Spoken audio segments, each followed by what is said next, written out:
Welcome to the Ikios Zone. Let's get started.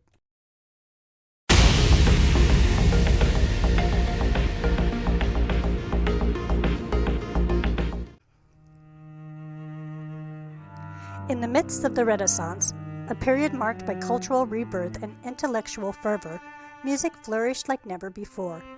From the courts of kings to the streets of bustling cities, melodies and harmonies echoed through the air, weaving a tapestry of sound that captivated the hearts and minds of all who listened.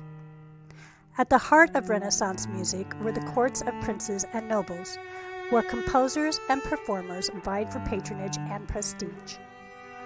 It was here that the madrigal, a complex vocal form characterized by intricate polyphony and expressive lyrics, reached its zenith, captivating listeners with its emotional depth and technical virtuosity. But the Renaissance was not just a time of secular splendor, it was also an age of spiritual enlightenment. In the hallowed halls of churches and cathedrals, composers like Palestrina and Victoria crafted sacred music of unparalleled beauty and complexity. Polyphony reached new heights of sophistication, with voices intertwining in intricate counterpoint to create celestial harmonies that uplifted the soul and inspired devotion. Beyond the confines of the court and church, music thrived in the vibrant streets and taverns of the Renaissance cities.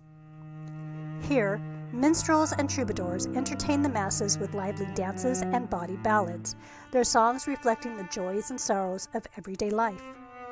Instruments, such as the hurdy-gurdy, sackbut, and tambourine, added color and texture to the music, infusing it with the earthly vitality of common folk. But perhaps most remarkable of all was the spirit of innovation that permeated Renaissance music. It was a time of experimentation and exploration, as musicians pushed the boundaries of what was thought possible and ventured into uncharted territory. Instruments such as the violin and the harpsichord emerged during this period, revolutionizing the way music was composed and performed. The Renaissance period marked a significant evolution in musical instrument design and usage. The lute was one of the most popular instruments of the Renaissance. It had a pear-shaped body, a fretted neck, and usually had 6 to 10 strings. It was widely used for solo performances as well as accompaniment in vocal and instrumental ensembles. The viol family of instruments, including the viola da gamba and viola da braccio, were predecessors of the modern violin family. Viols had a fretted fingerboard and a flat back, and they were played with a bow. They were often used in consorts, which were ensembles of viols of different sizes. The harpsichord was a keyboard instrument with strings that were plucked by quills or plectra when the keys were pressed. It was widely used both as a solo instrument and in continuo accompaniment, providing harmonic support in ensembles.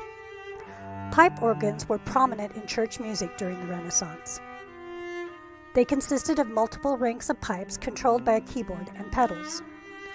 Organ music of the Renaissance featured intricate polyphony and elaborate ornamentation. The recorder was a popular woodwind instrument during the Renaissance. It had a whistle mouthpiece and a range of sizes from the high-pitched recorder to the low-pitched bass recorder. Recorders were used in consorts as well as for solo and ensemble performances. The hurdy-gurdy was a string instrument with a keyboard and a crank-turned wheel that rubbed against the strings, producing sound. It had drone strings and melody strings, and it was often used for folk music and dance accompaniment. The sackbut was a precursor to the modern trombone.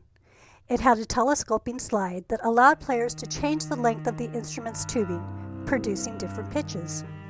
Sackbuts were used in both sacred and secular music. The shawm was a double-reed woodwind instrument with a conical bore. It had a loud, piercing sound and often used for outdoor performances and ceremonial music. The virginal was a small keyboard instrument similar to the harpsichord.